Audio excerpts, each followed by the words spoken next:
ఇలా ఉండదు. కాలం మారినప్పుడు రివర్స్ అవుతుంది. ఇజ్రాయెల్‌ని దెబ్బకొట్టడానికి ఇరాన్ చేసిన అత్యుత్సాహం ఇవాల్టి వాతావరణానికి కారణం. ఇజ్రాయెల్ పక్కనున్నటువంటి పాలస్తీనా, యెమెన్, లెబనాన్, సిరియా, ఇరాక్ ఈ ప్రాంతాలన్నిట్లలో కూడా ఉగ్రవాదుల్ని పెంచి పోషించి ఇజ్రాయెల్‌ని నాశనం చేసేందుకోసం తయారు చేసింది ఇరాన్. దాదాపు 30-40 సంవత్సరాల నుండి వేల కోట్ల రూపాయలు ఖర్చు పెట్టి వాళ్ళందరినీ పెంచి పోషించింది. ఏంటంటే దానికున్న ఏకైక ప్రాబ్లం యూదు జాతి అంతమైపోవాలి.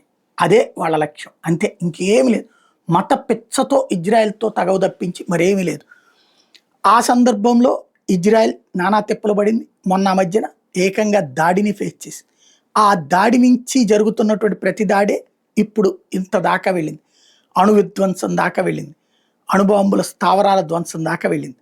ఇజ్రాయెల్ ఈ రోజులలో చేసుకొచ్చినటువంటి పని ఏంటి? ఇరాన్ పక్కన ఉన్నటువంటి జోర్డాన్, ఈజిప్ట్ లాంటిది ఇరాన్కి సహకరించకుండా చేయడంలో సక్సెస్ అయింది. అట్లాగే ఇరాన్ని ప్రపంచంలో ఒంటరి చేయడంలో సక్సెస్ అయింది.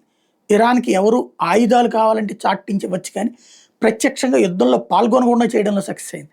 అట్లాగే ఇరాన్ తయారు చేసినటువంటి తీవ్రవాద గ్రూపుల్ని మూలాలన్నిటినీ నాశనం చేసి అడుగు పొడుగు తప్ప ఎవరూ లేకుండా చేసింది.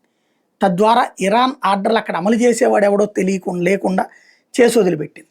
ఇంకొక వైపున అమెరికా, యూరప్ దేశాలని తన వెంట పెట్టుకోగలిగింది. అంటే ఎదురెత్తు ద్వారా ఇజ్రాయెల్ సక్సెస్ అయింది ఇప్పుడు.